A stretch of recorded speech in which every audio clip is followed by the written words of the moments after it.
સુરતથી સમાચાર ભાજપના મહિલા ઉમેદવાર સામે ચૂંટણી પંચમાં થઈ છે ફરિયાદ। વોર્ડ નંબર 8ના મહિલા ઉમેદવાર વંદના ઘોઘારી સામે ઈસીમાં ફરિયાદ થઈ છે।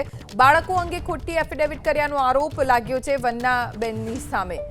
મહિલા ઉમેદવારને પ્રથમ પતિ થકી 2 અને બીજા પતિ થકી 1 બાળકનો દાવો છે। 3 બાળક છતાં એફિડેવિટમાં એક જ બાળકનો ઉલ્લેખ હોવાનો આરોપ લાગ્યો છે। બાળકો અંગે ખોટી એફિડેવિટ કર્યાનો આરોપ લાગ્યો છે વંદના ઘોઘારીની સામે।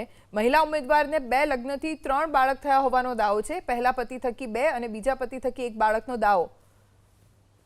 સુરતથી સમાચાર ભાજપના મહિલા ઉમેદવાર સામે ચૂંટણી પંચમાં થઈ છે ફરિયાદ। વોર્ડ નંબર 8ના મહિલા ઉમેદવાર વંદના ઘોઘારી સામે ઈસીમાં ફરિયાદ થઈ છે। બાળકો અંગે ખોટી એફિડેવિટ કર્યાનો આરોપ લાગ્યો છે વંદનાબેનની સામે। મહિલા ઉમેદવારને પ્રથમ પતિ થકી 2 અને બીજા પતિ થકી 1 બાળકનો દાવો છે। 3 બાળક છતાં એફિડેવિટમાં એક જ બાળકનો ઉલ્લેખ હોવાનો આરોપ લાગ્યો છે। બાળકો અંગે ખોટી એફિડેવિટ કર્યાનો આરોપ લાગ્યો છે વંદના ઘોઘારીની સામે। મહિલા ઉમેદવારને 2 લગ્નથી 3 બાળક થયા હોવાનો દાવો છે। પહેલા પતિ થકી 2 અને બીજા પતિ થકી 1 બાળકનો દાવો।